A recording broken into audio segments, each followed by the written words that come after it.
Hey guys, Hamsterwheel here with a new video, and today I want to talk about world buffs. You see, ever since Classic was released, people have been steamrolling through the content. Part of that is due to no progressive itemization and items being much stronger than they were in early vanilla WoW.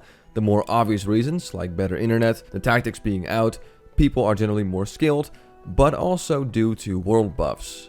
People have pointed out that back in vanilla, players barely ever went out of their way to get multiple world buffs just for one raid night. And some even argue that world buffs ruin the classic experience, completely trivializing the content and that they should be banned. So considering how much controversy world buffs have caused, let's see just how powerful these world buffs are. First, we'll do a quick overview of these. Then we'll take a few level 60 characters as an example and see just how much their stats improved with world buffs versus without world buffs. And as a fun little extra, I'll put these classes to the test in a DPS simulation, if you will, to see what difference these world buffs can make. So let's start out with a quick overview. The first culprit is the Rallying Cry of the Dragon Slayer, which gives an increased critical strike chance of spells by 10%, melee and range by 5%, and grants 140 attack power, and it lasts 2 hours. Now this buff on its own is already ridiculously powerful, considering how most casters who have to focus around hit will be lucky to find 10% extra spell crit on their entire gear, even after stepping into Next Ramos. And here we have a buff that basically doubles, sometimes even triples your bonus crit chance. And for melee and range, it ain't no slouch too, with its 5% crit chance and 140 extra attack power. Now let me throw in Ashkandi for a second, considered to be one of the best two-handed swords in the game. And look at that, it doesn't even come close to the bonus attack power the world buffs gives you. It's pretty insane if you ask me. Next up is the Spirit of Zandalar, which increases movement speed by 10% and all stats by 15%. Now 10% movement speed is not to be underestimated, and there's a reason why increased speed on boots is even for PvE a very good enchant in many situations. Because there are fights in Classic where you just can't stand still in one place and you have to move around. And being able to move around to a different spot quicker means you can continue doing DPS quicker.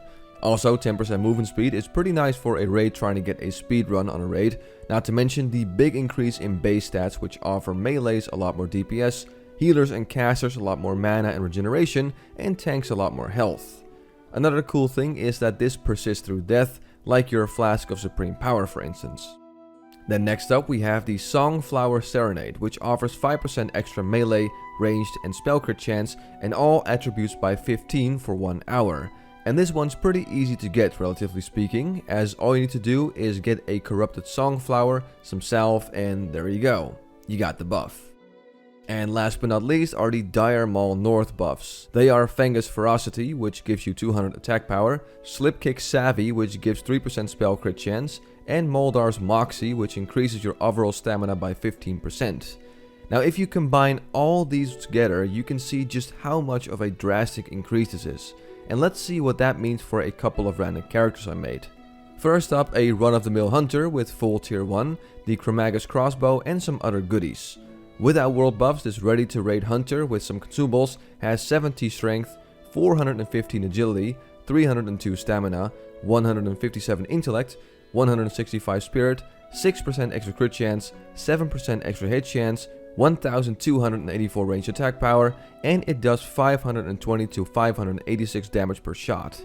With world buffs, however, the hunter now has 97 strength, 494 agility, 197 intellect, 207 spirit, 16% crit chance instead of 6% without world buffs, 1642 range attack power, and our shots now do 672 to 745 damage.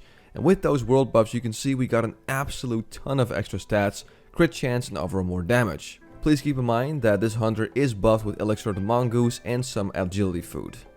So what does that mean for the hunter's DPS? Well, in my little raid simulation where I put this hunter up against a random raid boss with some run-of-the-mill debuffs, and it being buffed like it would be in a regular raid, it did 382.4 DPS without world buffs, and a much more impressive 547.1 DPS with world buffs.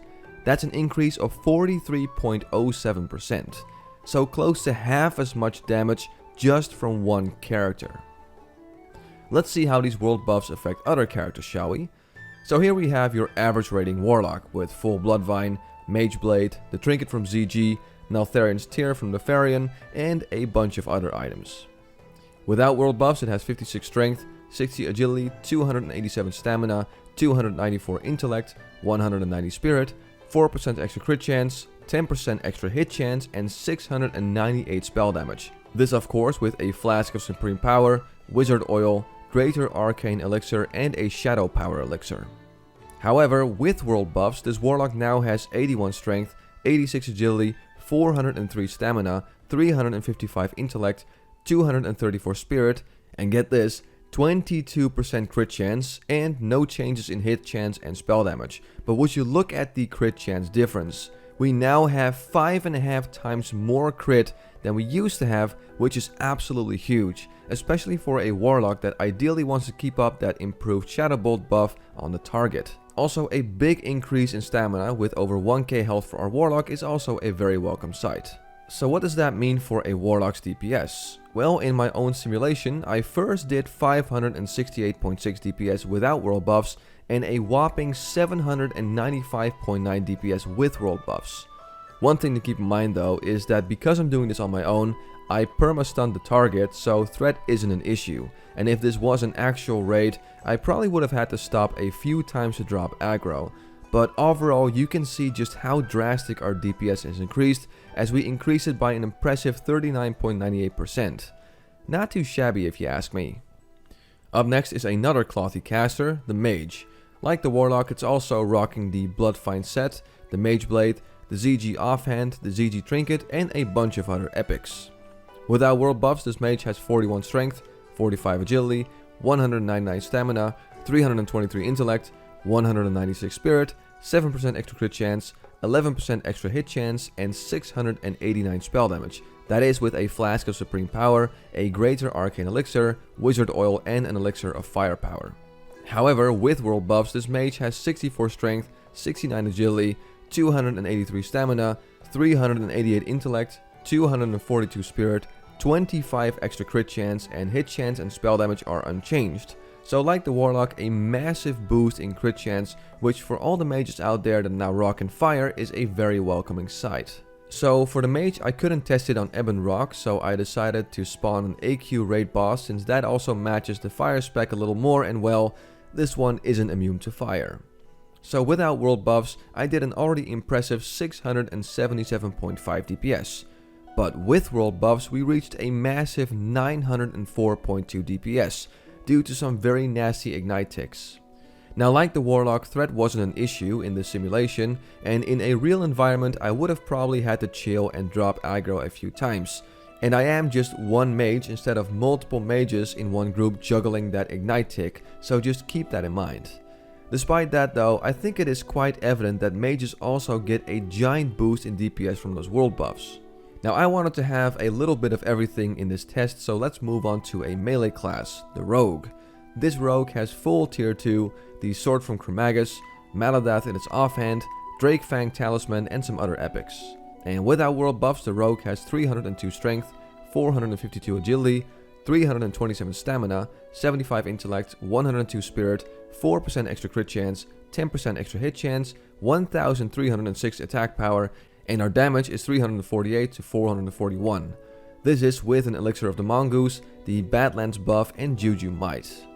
With world buffs however, we have 364 strength, a massive 537 agility, 452 stamina, 103 intellect, 138 spirit, 14% extra crit chance, hit chance is unchanged, 1593 attack power, and 401 to 494 damage.